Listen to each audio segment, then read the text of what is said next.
Lucas capítulo 5, verso 27 ao verso de número 39. O Filho do Homem veio. Essa sentença é completada no Novo Testamento de 3 formas diferentes. Em Marcos 10, nós lemos que o Filho do Homem veio não para ser servido, mas para servir. Em Lucas 19, nós temos: o Filho do Homem veio para buscar e salvar os que estavam perdidos. E em Lucas 7, nós lemos que o Filho do Homem veio comendo e bebendo. As 2 primeiras referências tratam do propósito da vinda de Cristo. Por que Cristo veio ao mundo? Ele veio ao mundo para buscar e salvar aqueles que lhe pertencem. A terceira referência, porém, é uma declaração de método.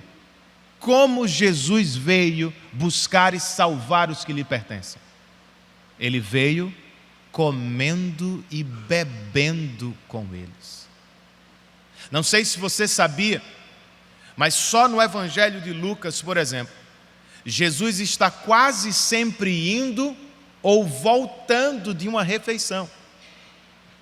E mesmo quando não está comendo, referências à comida abundam em seus ensinamentos e pregações. E por que isso é importante, pastor? Porque comumente, gente, nós fazemos de igreja e missão assuntos para os profissionais, pastores, teólogos e missionários. Mas vejam, o Filho do Homem veio realizar sua missão no mundo, e ele veio comendo e bebendo. Bem, não é tão complicado assim. Pode não ser tão fácil, mas não é complicado. Dividir uma refeição com um irmão em Cristo, repartir uma refeição com um colega de trabalho, pode significar edificar a igreja do Senhor, ou fazer avançar nossa missão no mundo, exatamente como o Filho do Homem fez. Por isso então, queridos, ao longo deste mês, nós preparamos esta série que trata de hospitalidade. E para abrir, vamos ouvir um sermão nesta manhã que tem por título A Mesa com Cristo, uma representação da graça. Vamos ler o texto? Lucas 5. E para começar, eu vou ler só o verso de número 30.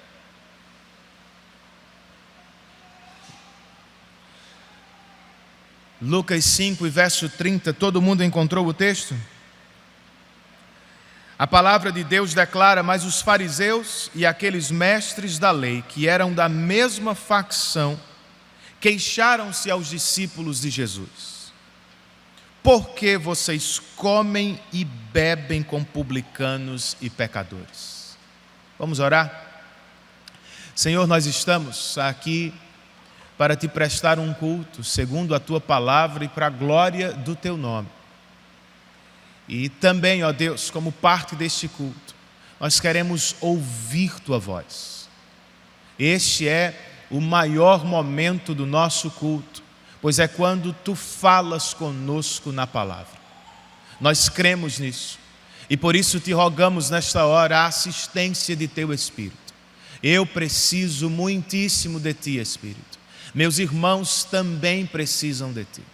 Por isso nós te rogamos, toma a tua espada, a palavra em tuas mãos, e aplique-a aos nossos corações nesta manhã, de modo que nossas resistências sejam vencidas, nossas vontades sejam moldadas, nosso afeto seja alcançado pela beleza do teu Evangelho. Nós oramos assim, em nome de Jesus, e por amor a Ele. Amém.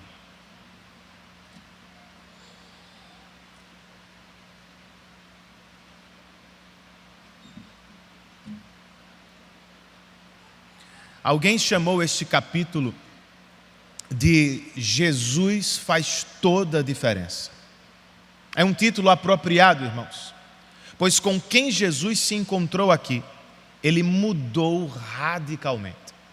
Por exemplo, ele disse a Pedro, um pescador frustrado: não tenha medo, de agora em diante você será um pescador de homens. Logo depois, ele tocou um homem que era leproso e o curou, dizendo: seja limpo. Em seguida, estando em uma casa, ele não apenas curou um paralítico, ele também perdoou os seus pecados. E por fim, no texto que vamos estudar, o Filho do Homem se senta à mesa com pecadores, com homens e mulheres que eram marginalizados, e livremente lhes oferece a graça da salvação. Por isso, a mensagem que eu quero enfatizar a partir deste parágrafo, ou do texto que vamos considerar, é esta: a mesa com Cristo, a graça para o pior dos pecadores. Mas que graça é esta, pastor?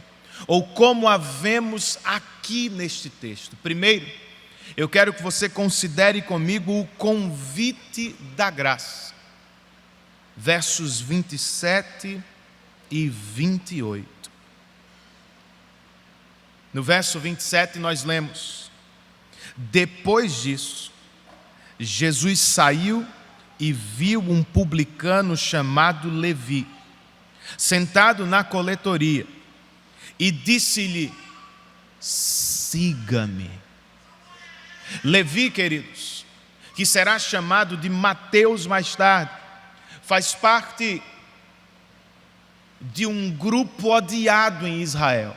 Ele é um cobrador de impostos. E por que esses homens seriam odiados? Bem, porque trabalhavam para Roma, eles eram considerados inimigos do povo de Deus. Porque geralmente cobravam mais do que deviam, eram tidos por ladrões. E porque estavam em constante contato com os gentios, eram considerados impuros aos olhos dos religiosos. Ter um cobrador de impostos em casa significava torná-la impura aos olhos de Deus, pensavam os religiosos. E aqui está Jesus convidando exatamente um cobrador de impostos. Sua resposta, verso de número 28. O texto diz que Levi levantou-se, deixou tudo e o seguiu. Por quê? Um comentarista nos diz que de todos os discípulos, muito provavelmente Levi foi quem mais perdeu. Um pescador, por exemplo, podia voltar à pesca a qualquer hora. Um cobrador de impostos teria perdido seu emprego aqui para sempre. Ainda assim, este homem ouviu o chamado de Jesus, se levantou, deixou tudo para trás e o seguiu, porque muito provavelmente já estava vivendo sob a convicção de seus pecados. Não foi a primeira vez que ouviu Jesus falar. Quem sabe, como Pedro, Levi o acompanhava à distância, o ouvia de longe, e talvez acalentasse no coração o desejo de estar perto, mas pensasse: quem receberia um cobrador de impostos? Quem comeria como um homem como eu? Quem me receberia para um jantar? Jesus. O Senhor ouviu sozinho na coletoria de impostos e o chamou: siga-me. A alma cansada deste homem não resistiu. Seu coração pesado não conseguiu ficar ali. Simplesmente ele se levantou e partiu sem saber como seriam seus próximos dias. Mas crendo que em Cristo ele teria tudo o que mais precisava na vida. E você? Você já encontrou tudo o que anda procurando na vida? Ou será que ainda não? Levi é uma espécie de foto de todos nós, Porque como ele, nós também temos noções do que seria a vida realizada, a vida feliz. Bem, se tivéssemos tudo isso, se conquistássemos tudo aquilo, seríamos plenamente felizes e realizados. O problema é que às vezes nós conquistamos e não nos vemos felizes.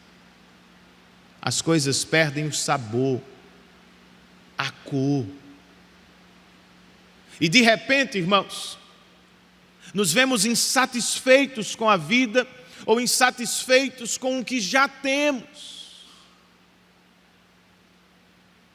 E agora? Pode ficar pior. Se no processo de conquistar o que queremos, pisamos pessoas. Se ao longo do caminho para ter o que gostaríamos de ter, sacrificamos pessoas, como Levi fez. Não apenas vamos ficar infelizes, nós vamos ficar pesados de culpa. Sim, conquistamos o que queríamos, mas a que preço?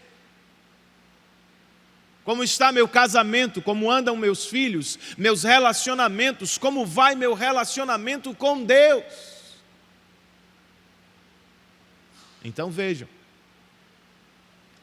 às vezes você não fica apenas infeliz com o que conquistou, você se sente pesado pela maneira como conquistou. Era assim que este homem estava. E pode ser assim que você veio adorar nesta manhã, com o coração meio perturbado, com a alma pesada.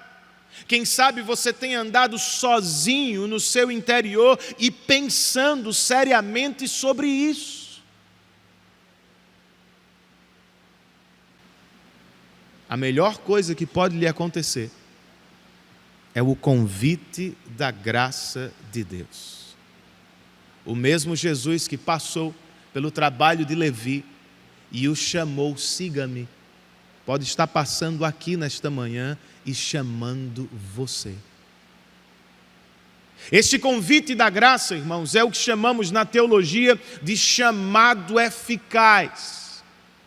Antes dele temos a doutrina da eleição de Deus, a livre e soberana escolha dele. Percebam, muito antes de Levi escolher seguir a Cristo, Deus havia decidido salvar Levi.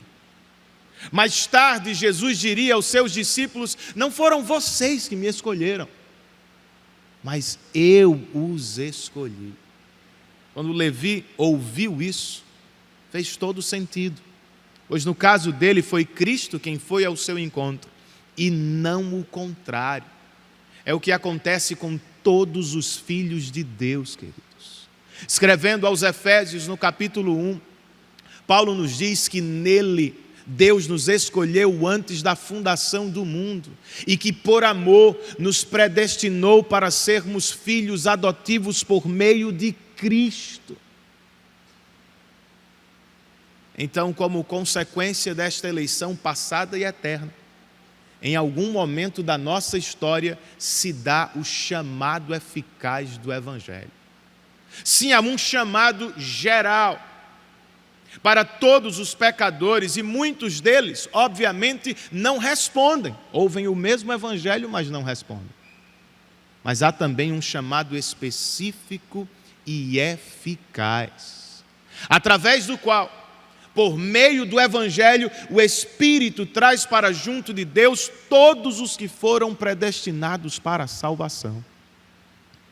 Aos Romanos, no capítulo 8, Paulo diz: aos que predestinou, Deus também chamou. E nosso breve catecismo ensina que este chamado eficaz se dá por obra do Espírito, que no nosso interior nos ajuda a perceber nossa miséria e nos habilita ou ajuda a abraçar Cristo, que nos é oferecido livremente no Evangelho. Foi o que aconteceu com Levi aqui. E é o que acontece com todo verdadeiro crente. Nós ouvimos a voz do Espírito, pregada no Evangelho, e nós respondemos. Que resposta é essa? Bem, no caso de Levi, o texto nos diz que ele deixou tudo para trás e seguiu Jesus. Deixar tudo para trás é o arrependimento que Deus espera de nós. Seguir a Cristo é a fé que devemos depositar nele por toda a vida. Levi, irmãos, deixou tudo para trás, a sua antiga maneira de viver, mesmo sabendo que haveria custo. E ele seguiu a Cristo. De novo, crendo que no Senhor ele teria tudo que sua alma mais precisava. Você já fez esse caminho antes? Se o Espírito estiver lhe falando no coração, levante-se, abandone a sua antiga maneira de viver longe de Deus e siga a Cristo com fé. Embora as promessas deste mundo pareçam valiosas e verdadeiras, elas são fracas e passageiras. O convite de Cristo, porém, não é só gracioso, ele é poderoso e totalmente capaz de satisfazer nossa alma. É o que temos aqui, queridos, em primeiro lugar, o convite da graça de Deus. Até aqui eu lembrei. Vamos ver se eu lembro do resto. Em segundo lugar, eu quero considerar com vocês a mesa da graça do Evangelho.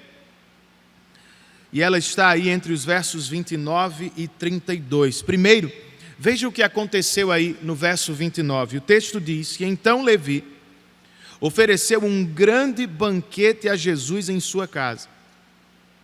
E havia muita gente comendo com eles, publicanos e outras pessoas.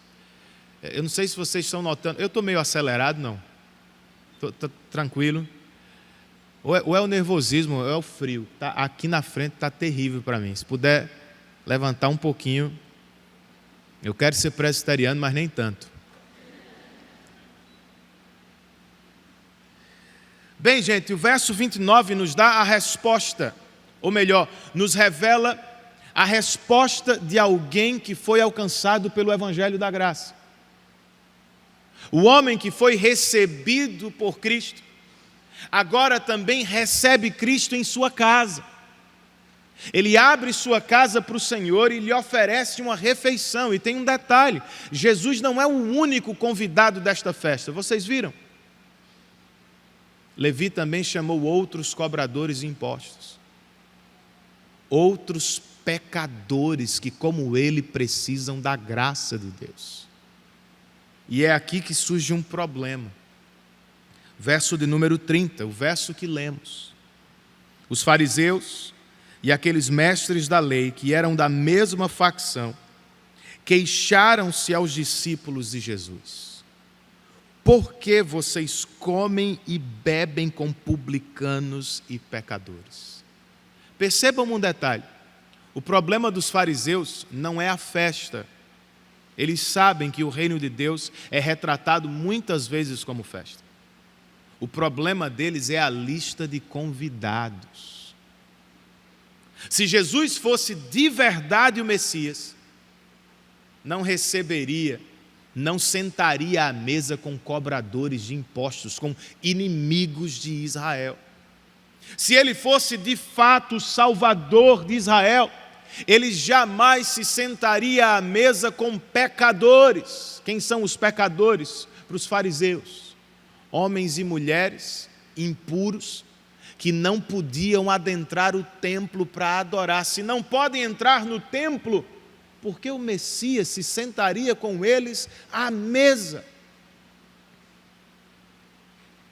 A resposta de Jesus, versos 31 e 32. Jesus lhes respondeu: não são os que têm saúde que precisam de médico, mas sim os doentes. Eu não vim chamar justos, mas pecadores ao arrependimento. Veja aqui uma declaração de missão.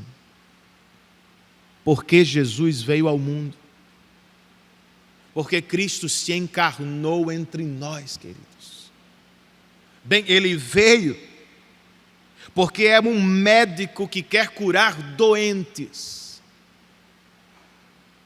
Ele veio para salvar pecadores e chamá-los ao arrependimento. E isso é chocante para os fariseus, porque para eles a salvação é uma conquista que se dá pela separação do que é impuro ou pecaminoso. Você se aparta destes, daqueles, daquilo, e faz então o seu melhor para merecer a bênção e a salvação do Senhor. Para Cristo, no entanto, não. A salvação é uma oferta de Deus, feita a homens e mulheres injustos e pecadores. E ela pode ser experimentada não por separação, mas por associação com Cristo.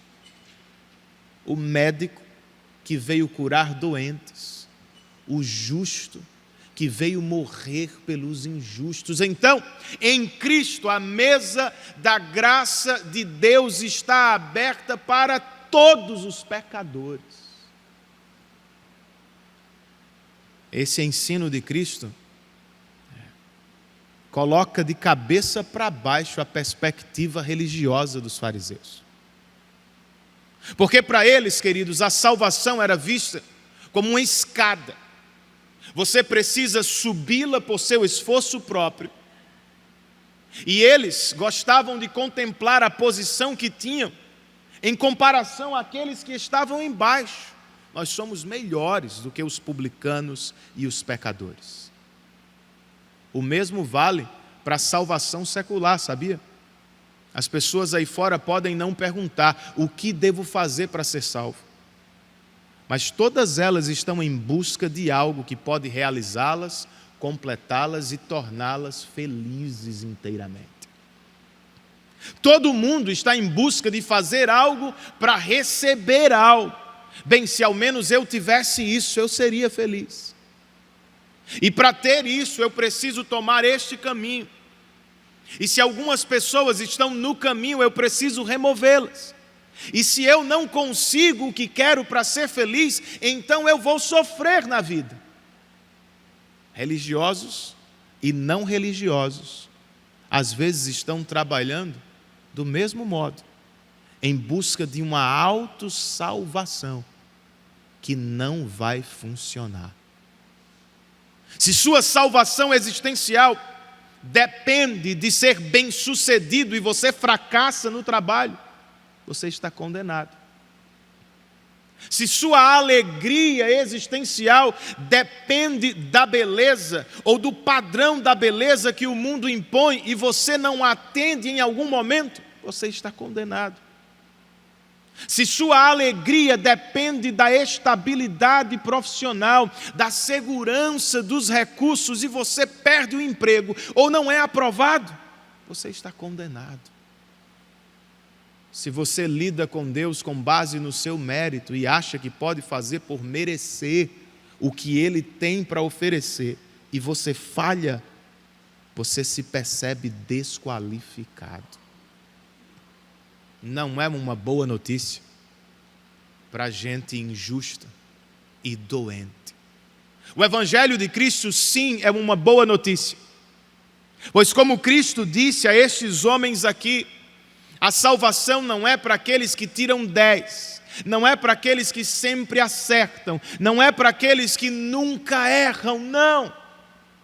É uma oferta livre da graça de Deus para pessoas que sabem e se declaram doentes, pecadoras e carentes.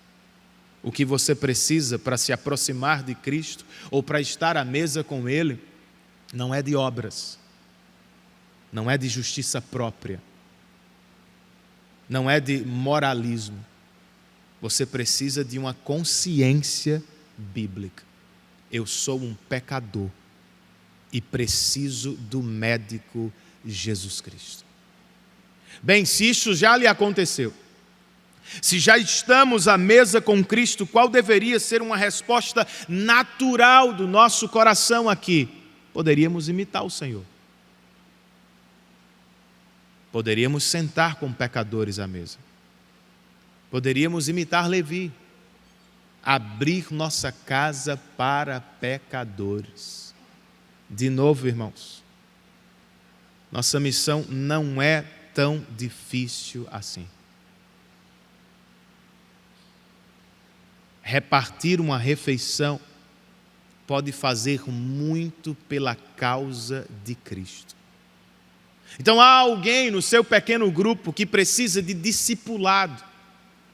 Você percebe que aquela pessoa precisa crescer na leitura da palavra, na compreensão do mundo pela Bíblia, nos seus exercícios devocionais, leitura, oração, meditação. Como é que você ajuda?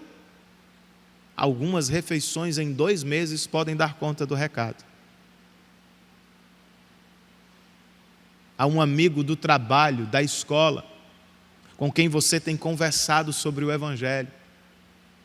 E você gostaria de, quem sabe, aprofundar a discussão, esticar o assunto. Um almoço por semana pode ser muito útil na causa do Senhor. Então, evangelização e discipulado não são atividades que nós realizamos uma vez ao mês, ou apenas em igreja, ou como um grupo, ou naquele dia determinado pela liderança. Não, queridos. Discipulado e evangelismo podem acontecer naturalmente, em refeições, encontros e conversas que vão dar em missão e glória ao Senhor. Por que não comer e conversar sobre a Bíblia? Por que não transformar o chá da tarde com as amigas em momento de discipulado? Por que não aproveitar o pós-futebol ou pré-futebol para investir em alguém que você tem convidado para conhecer a igreja? Então vejam, não é tão complicado assim. Jesus veio comendo e bebendo com os pecadores. Para terminar, depois de ouvir sobre o convite da graça e sobre a mesa da graça, eu quero que ouçamos também sobre a festa da graça, o que está entre os versos 33 e 39.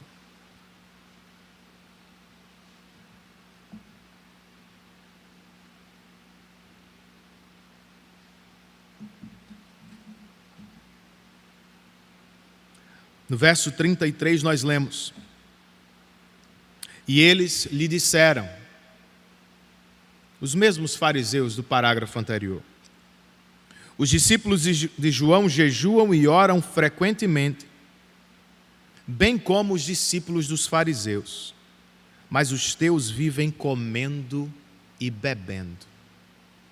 Percebem o que está acontecendo? Primeiro, os fariseus criticaram Jesus porque ele comia e bebia com pecadores. Quem faria isso? Agora eles criticam Jesus porque ele festeja com seus discípulos. Os discípulos de João e os discípulos dos fariseus jejuam, mas os teus discípulos vivem comendo e bebendo. Para os fariseus, jejum era uma prática de tristeza e de piedade máxima. E para se andar com Deus, tinha que se viver em jejum, na visão ascética da vida deles. Para ser espiritual, você precisa ser triste.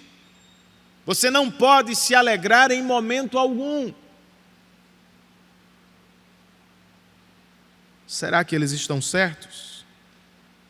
Ou será que com Cristo não tem mais jejum?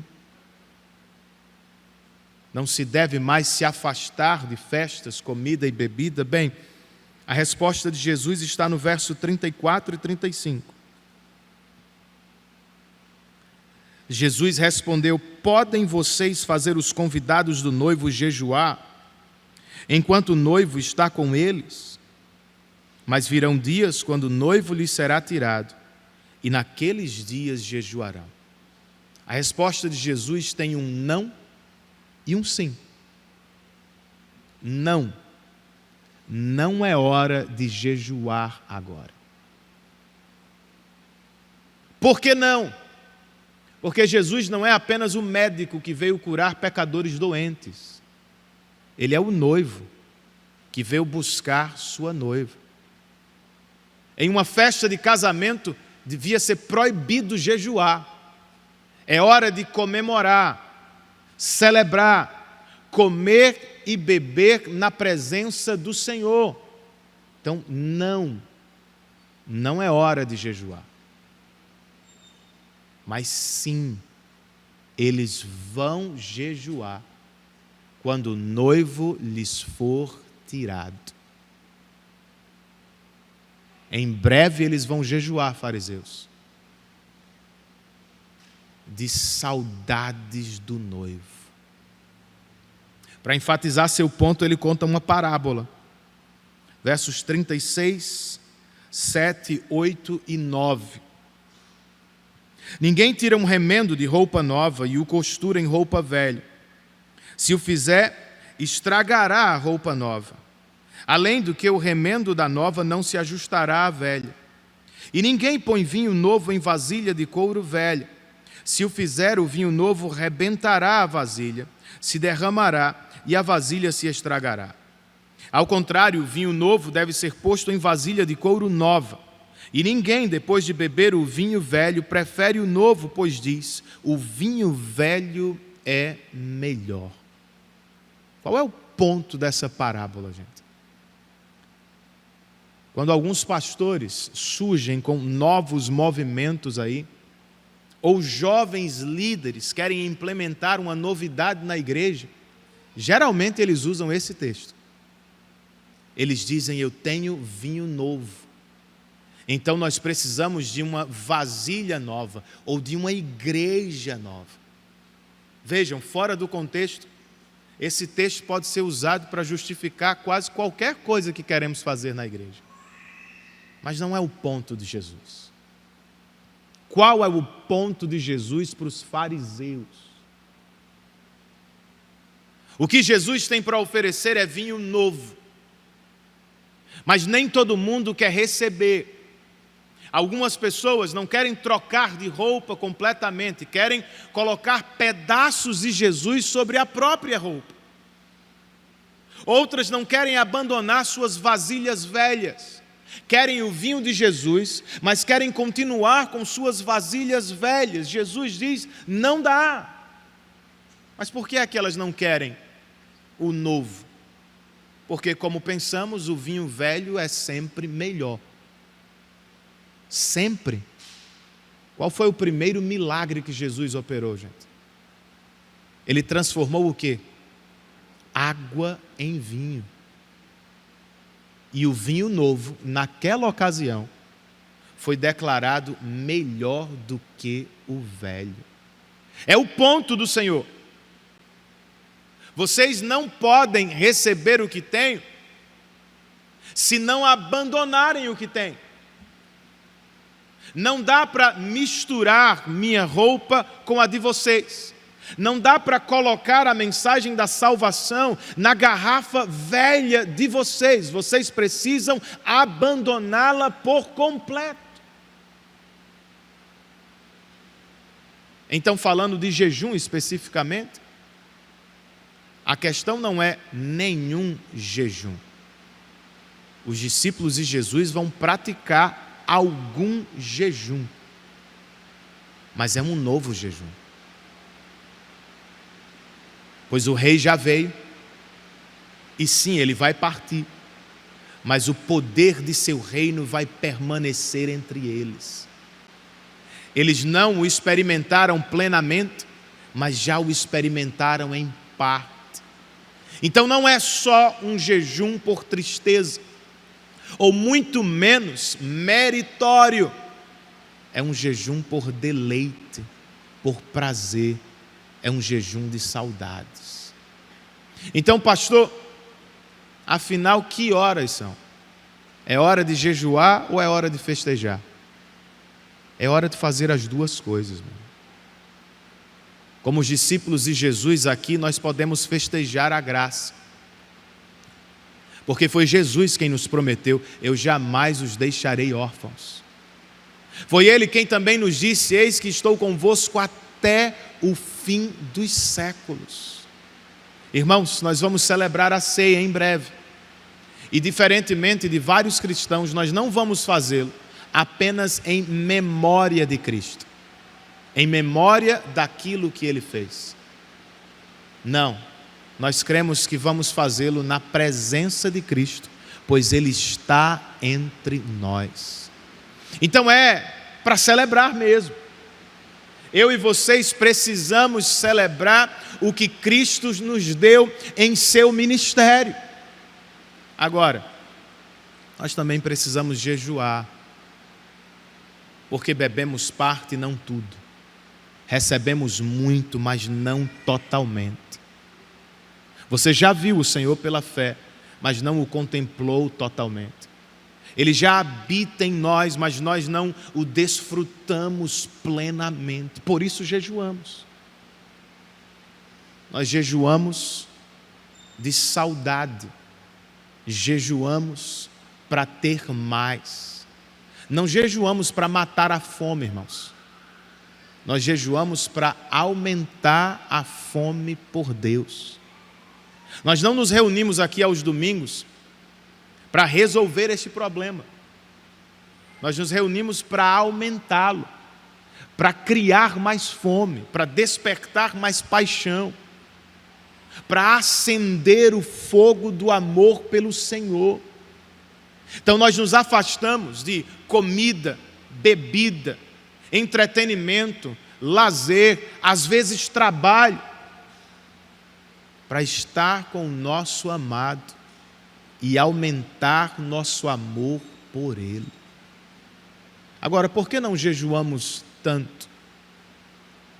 Por que não jejuamos mais? Em uma outra parábola, a parábola do banquete, aqui também em Lucas, Jesus conta que alguns convidados não atenderam ao seu convite. Ele armou um banquete e mandou chamar pessoas e estas não vieram. Uma disse assim: eu não posso ir porque acabei de adquirir uma nova propriedade. Outra disse: eu não posso ir porque acabei de comprar 5 juntas de bois. Uma terceira pessoa disse: eu não posso ir ao banquete do rei porque acabei de me casar. Então vejam isso. O que é que separa estas pessoas do banquete da graça de Deus? Não são coisas ruins, são coisas boas, são dádivas de Deus. Por isso John Piper, no melhor livro que li sobre o jejum, diz o seguinte: o problema da nossa fome por Deus não é o veneno da serpente, é a torta de maçã. Não é o vídeo obsceno, são as trivialidades do horário nobre da TV. Não é o banquete dos perversos, nós não vamos ao banquete dos perversos. É o infindável beliscar à mesa do mundo. Por isso nós também jejuamos, gente, para empurrar para longe do coração as coisas boas desta vida, que ficam no caminho entre a minha saudade de Deus. Você quer ser mais feliz no Senhor? Quer andar em novidade de vida, desfrutar de comunhão verdadeira e poderosa com o Senhor? Tente jejuar mais, para se banquetear mais da graça do Senhor. Quer que outras pessoas estejam conosco neste banquete? Convide-as. Vamos dizer para elas aqui e lá fora que para participar deste banquete, Todos nós precisamos abandonar nossas roupas ou vasilhas velhas. Não dá para misturar sua noção de Cristo com a apresentação que Ele faz. Não dá para manter sua garrafa de vinho velho com o evangelho que Ele tem para lhe oferecer. Ou você rompe com tudo ou não rompe. Ou você aceita o que Ele tem, ou você nunca terá tudo o que você mais precisa ter. Bem, foi assim que o Filho do Homem veio ao mundo, gente. Comendo e bebendo.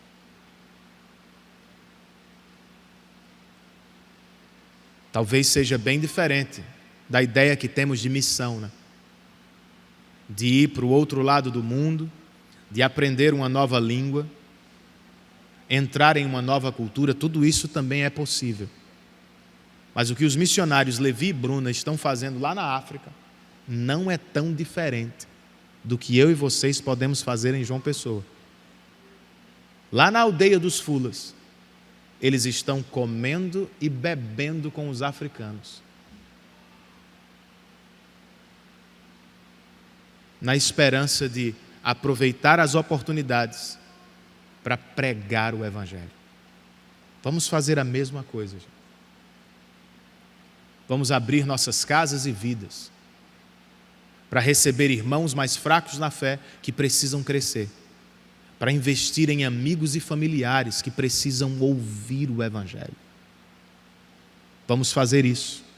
Vamos anunciar que o médico já veio para curar os doentes, que o noivo veio para buscar a sua noiva e que a cura e o resgate se deram no mesmo lugar, na cruz do Calvário. O médico se entregou no lugar dos doentes. O noivo deu a própria vida para resgatar a noiva. Então vamos celebrar isso. Vamos celebrar o que Ele fez em memória e na presença do noivo. Que este seja um momento de despertamento, de alegria, de renovo espiritual para todos nós.